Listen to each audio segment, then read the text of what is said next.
Bonjour, je me nomme Mike Nirongo Banda. Dans cette vidéo, je vous explique comment configurer la TOIP sur un simulateur Cisco Packet Tracer. Pour commencer, vous devez lancer votre simulateur Cisco Packet Tracer qui est déjà installé chez moi. Voilà, une fois le simulateur lancé, je dois placer le routeur. Et pour le routeur, il faudra noter que ce n'est pas n'importe quel routeur qui peut prendre en charge la TOIP. Je vous conseille d'utiliser le routeur 2811. Ensuite, je dois placer un switch. Pour le switch aussi, comme je dois évoluer dans un réseau convergent, notez qu'un réseau convergent, c'est un réseau où nous avons plusieurs natures de données. Nous avons la voix, nous avons la vidéo, nous avons les autres data. Alors, un switch capable de gérer plusieurs natures de données, il n'y en a pas aussi de trop. Il faudra songer à des switches plus spécifiques. Et moi, je vous propose d'utiliser les switches 3560. Une fois ceci terminé, je dois placer maintenant mes téléphones. Je reviens, je place mes téléphones.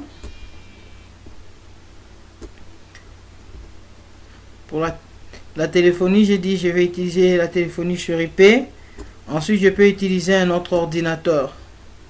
Comme annoncé, je dois me retrouver dans un réseau convergent. Ça signifie où je peux avoir plusieurs natures de données. Je peux transmettre dans le même réseau la voix, je peux transmettre la vidéo et je peux passer par la connectivité.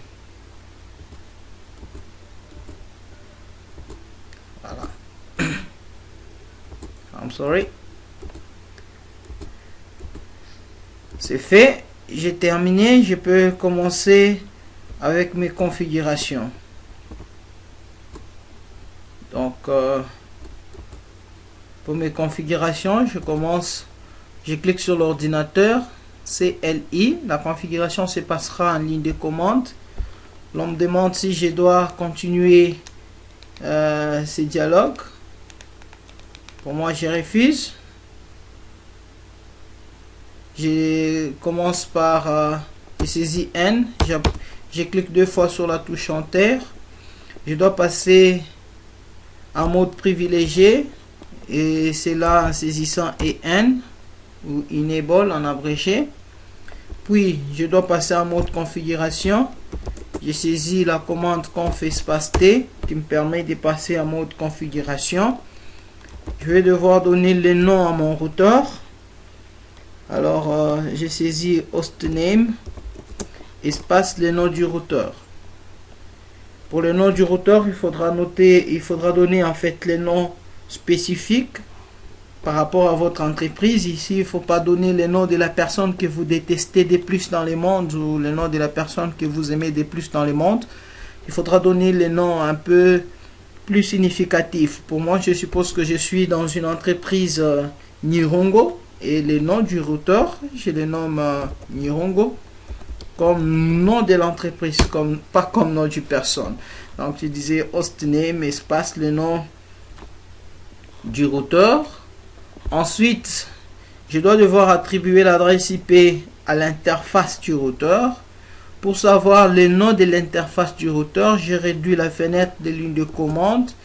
Je viens pointer les curseurs sur les câbles reliant le routeur et les switches. Et je regarde au-dessus le nom de l'interface. Le nom de l'interface du routeur, comme vous pouvez le constater, c'est FA0/0. Donc, je reviens en ligne de commande. Je saisis int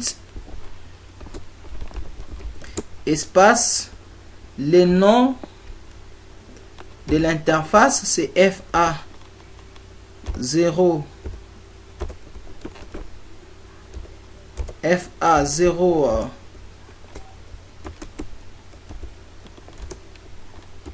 Permettez-moi de changer d'abord mon clavier. Voilà. FA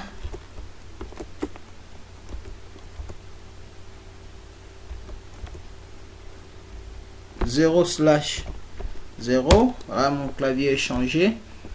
Ensuite, je vais attribuer l'adresse IP à cette interface. IP espace adresse espace l'adresse IP de mon interface. Ça pourra être 205. Je ne souhaite pas utiliser 192 comme si c'était une clé primaire ou c'était l'adresse par défaut. Donc 205.1.1.1 espace, je précise le masque de sous-réseau, donc 255.255.255.0. donc je précise le masque de sous-réseau par défaut. Je valide. J'ai fini. Je dois activer l'interface par la commande non shutdown, donc non espace sh. Voilà, je viens de terminer, mais il faudra faire un pas en arrière. Donc là, j'ai fini à attribuer l'adresse IP à cette interface. Comme vous l'avez constaté, c'était en rouge. Maintenant, ça vient de prendre la couleur verte. Alors, je viens de terminer avec cette première partie. Je dois passer par la configuration du DHCP. Comme je l'avais expliqué dans d'autres vidéos, le protocole DHCP permet d'attribuer automatiquement les adresses à des autres. Comme je ne sais pas attribuer une adresse IP de façon manuelle ou de façon statique à mes téléphones, il faudra que je configure un serveur DHCP au niveau du routeur, de façon à ce que le routeur soit en mesure d'attribuer une adresse IP de façon automatique à des téléphones, mais aussi les laptops. Alors pour ça, je quitte d'abord ces modes en saisissant Exit, puis je passe par la configuration du protocole DHCP. Donc c'est IP espace DHCP espace pool espace. Je peux donner le nom de la plage. Je préfère utiliser le nom du réseau, c'est Nihongo. Donc je saisis IP espace DHCP espace pool espace Nihongo, Nihongo comme nom de la plage. Ensuite, je précise les réseaux de mon routeur. Donc network espace l'adresse du réseau. J'ai saisi 205.1.1.0. comme il s'agit de l'adresse réseau, ce n'est pas l'adresse de l'interface. Espace 255.255.255 3 fois .0. Je valide. Je dois passer par la configuration du route par défaut. Donc j'ai saisi def seulement, j'appuie sur la touche tabulation de mon clavier. C'est complété, la commande est complétée par default router espace. J'attribue l'adresse de la route par défaut, c'est 205.1.1.1 comme l'adresse par défaut. Je valide. Ensuite, je précise l'option d'adresse ainsi que j'ai saisi options espace 150 espace IP espace. Je donne l'adresse, c'est 205.1.1.1. Enfin, exit. Pour l'instant, toutes ces configurations ici liées au DHCP, ça signifie que mon routeur, pour l'instant, est en mesure d'attribuer une adresse IP de façon automatique au téléphone ainsi qu'au PC. Je peux avancer, je dois passer maintenant par la configuration des téléphones. Là, j'ai saisi télé et j'appuie sur la touche tabulation. J'ai téléphonie-service, je valide. Je vais maintenant passer par la configuration des téléphones. J'ai saisi le nombre maximal des téléphones, donc max, then espace 4. Bon, vous pouvez me poser la question, moi j'ai 2 téléphones, pourquoi je prends 4 téléphones? Les 2 autres que je viens d'ajouter, ce sont des téléphones qui me permet en fait de penser à l'extensibilité, à l'évolutivité ou à l'adaptabilité au cas où il y aurait ajout d'un autre téléphone. Donc je valide. Ensuite, je précise les téléphones. Donc j'ai saisi max et phone espace 4.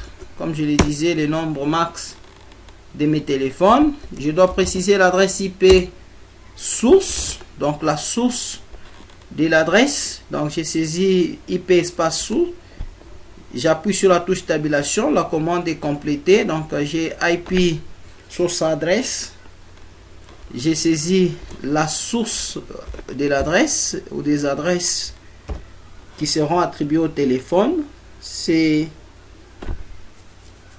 205.1.1.1 qui est l'adresse de la passerelle. Espace, je précise le port espace 2000 et je valide. Et ensuite je dois continuer pour l'assignation des téléphones. Et là j'ai saisi auto espace, donc auto comme auto Lubumbashi, auto espace assigne espace, je mets par exemple par rapport à l'attribution, je peux partir de 3 à 5, tout comme je peux aller de 1 à 4. Les valeurs ici dépendent du nombre de téléphones que je possède. Ensuite, je passe par l'attribution de numéros au téléphone. Je saisis iPhone espace, donc je saisis iPhone-DN espace 1. Donc je passe par la configuration du premier téléphone. J'appuie 2 fois sur la touche Enter. Je dois ensuite donner le numéro de mon téléphone. Number, espace. Je me donne par exemple 33 1. Je rappelle la touche, la commande avec la touche fléchée vers le haut. Je suis au niveau de iPhone. Donc si vous n'avez pas cette touche à votre clavier, vous pouvez saisir iPhone-DN espace, préciser qu'il s'agit de la configuration du deuxième téléphone. Vous appuyez encore de nouveau sur la touche Enter, le numéro, je peux modifier. Ensuite, je peux passer à la configuration du troisième téléphone, puis le troisième numéro, le quatrième téléphone, enfin le quatrième numéro. Bon, en fait, je peux m'arrêter là et j'ai saisi End Mucho. Je viens de terminer avec la configuration. En fait, ce sont là les quelques configurations que vous pouvez faire aussi sur votre routeur. Une fois la configuration terminée au niveau du routeur, je peux passer au niveau du switch pour la création de VLAN. Alors je clique sur le switch CLI. Je dois passer en mode configuration. D'abord en mode privilégié, puis en mode configuration. Je peux donner le nom à mon switch.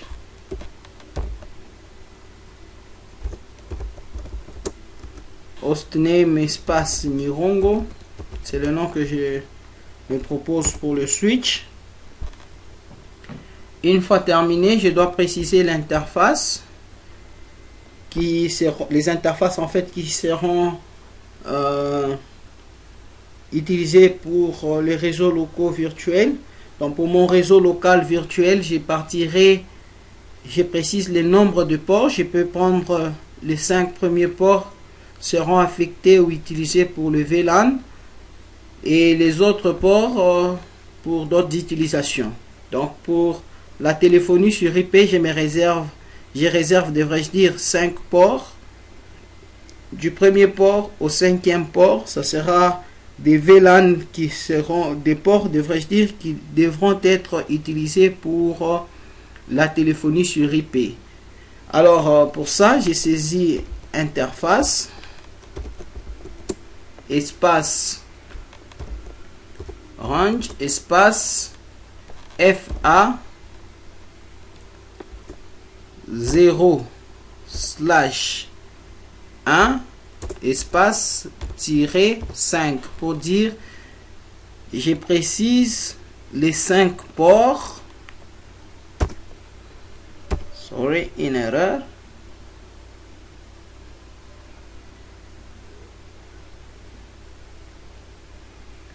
Interface.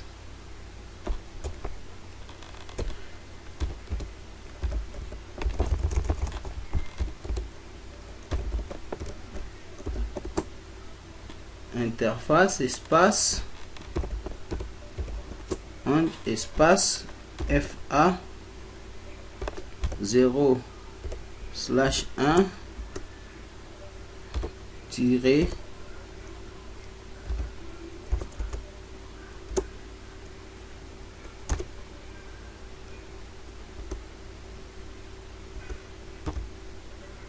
-5. Voilà. Que ici la petite erreur, c'est que j'avais espacé entre FA 0/5 espace et 5 au moment où il fallait pas espacer. Voilà, donc la commande elle est exacte, seulement que ici pour la première fois j'avais espacé, pour la deuxième fois j'ai facilement remarqué la petite erreur. Donc pour vous, il faudrait pas aussi espacer. Bien, comme il s'agit d'un VLAN par port, je précise donc switch port. Je saisis seulement SW, j'appuie sur la touche stabilisation, j'ai maintenant switch port. Je dois préciser le mode, donc mode espace access. Dans d'autres vidéos, j'ai expliqué le mode access. Je disais le mode access a pour cardinalité l'affectation d'un node à un seul VLAN. Donc par rapport au mode, j'utiliserai le mode access. J'ai saisi de nouveau switch port espace voice espace VLAN espace 1 pour dire je vais utiliser le switch catalyst où je crée les VLAN qui a comme nom voice comme numéro 1 et ce VLAN sera en mode access. Voilà, toutes les configurations sont faites aussi. Ce sont là les configurations qu'il faudra faire sur le switch. Donc premièrement, vous passez en mode privilégié avec EN, ensuite conft pour passer en mode configuration. Là j'ai attribué les noms à mon routeur, dans mon switch devrais-je dire. Ensuite j'ai précisé les interfaces qui devront être utilisées pour le VLAN. Là j'ai précisé le mode, ici les noms et les numéros, et c'est la fin. J'ai saisi AND pour terminer avec les configurations au niveau de mon switch. Voilà, une fois terminé, je reviens au niveau de mes téléphones. Je clique sur les téléphones, je passe en mode graphique GUI. Là j'ai déjà une adresse IP, donc j'ai plutôt un numéro. Je peux déplacer là. Je prends le deuxième téléphone, je passe aussi en mode graphique et je peux passer à des tests. Là, j'ai comme numéro de téléphone 33 33 3. Ici, j'ai 33 33 4. Alors, 33 3, si je peux le dire comme ça, peut appeler 33 33 4. Donc, je peux composer les numéros. Donc, j'ai saisi 33 33 et puis 4. Voilà, en validant, vous voyez que ça clignote. Et si vous voulez avoir les sons, il faudra d'abord commencer par activer. Donc, je peux aller activer les sons. Je clique sur options, puis préférences, et puis play téléphonie pour le son. Je viens juste cocher cette case. Je peux réessayer.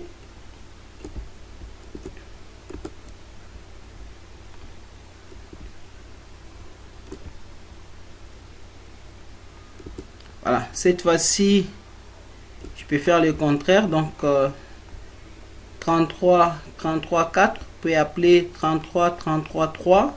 Donc, je saisis 33 33 3.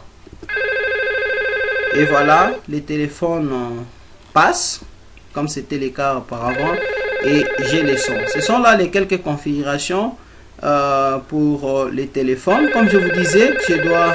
Voilà, je peux décrocher. Pour décrocher, je clique sur le téléphone. Voilà, je viens de décrocher les téléphones. Je peux raccrocher et fermer la fenêtre. Comme je disais, je suis dans un réseau hétérogène où je peux avoir plusieurs natures de données. Donc pour mes laptops, comme j'ai configuré les serveurs DHCP, je peux également activer les protocoles DHCP afin que je reçois l'adresse IP automatiquement provenant du routeur. Vous venez de constater, je viens de recevoir 205.1.1.4 et comme passerelle, j'ai 205.1.1.1. Je peux faire la même chose pour la seconde machine. J'active DHCP et je viens de recevoir aussi une adresse IP automatiquement. Et je peux même pinguer, donc tester. Je prends seulement l'enveloppe fermée. Je peux carrément renommer mes ordinateurs. Je peux avoir là-bas l'ordinateur Mike. Ici, j'ai l'ordinateur Banda. Alors, je peux tester la connectivité entre Banda et Mike. Vous voyez que il y a successful entre Banda et Mike. L'inverse est aussi possible. Les téléphones ou l'ordinateur peut pinguer les téléphones. Ou les téléphones, l'ordinateur peut aussi pinguer la passerelle. Sans problème, je me retrouve dans un réseau convergent et hétérogène où je me trouve avec plusieurs natures de données. Alors, je suis ravi de vous présenter cette vidéo. Merci de l'avoir suivi. Je vous retrouve très prochainement pour d'autres configurations et d'autres explications sur les réseaux. Merci, à plus.